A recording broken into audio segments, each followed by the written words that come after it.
আমার ভাইয়েরা, নামাজ একমাত্র আল্লাহর জন্য পড়া হয়, কথা বলেন ঠিক কিনা? একমাত্র আল্লাহর জন্য নামাজ পড়া হয়, একমাত্র আল্লাহর জন্য সিজদা দেওয়া হয়।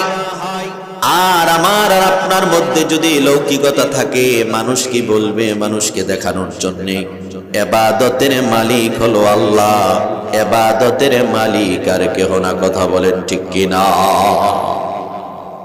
কথা বলো। আল্লাহ রাব্বুল আলামিন বলেন, ইয়া আইয়ুহান নাসু উবুদু রাব্বাকুমুল্লাযী খালাকাকুম ওয়াল্লাযীনা মিন ক্বাবলিকুম লাআল্লাকুম তাত্তাকুন।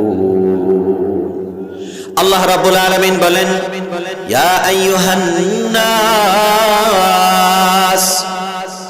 ও গোটা পৃথিবীর সমগ্র কালের সমগ্র মানব জাতিরা,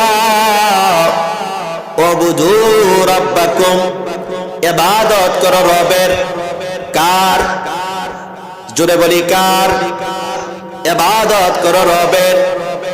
প্রশ্ন হলো কোন রবের? আল্লাহ বলেন, আল্লাযী খলাকাকুম, যে তোমারে বানাইছে। কন্যা সুবহানাল্লাহ।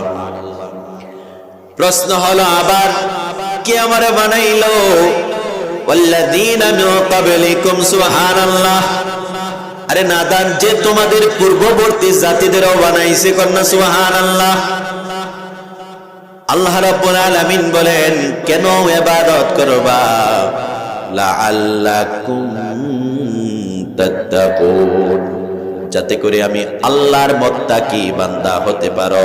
আর মুত্তাকি বান্দা হলে হাসরে কোনো ভয় নাই, কোনো চিন্তা নাই। সুবহানাল্লাহ।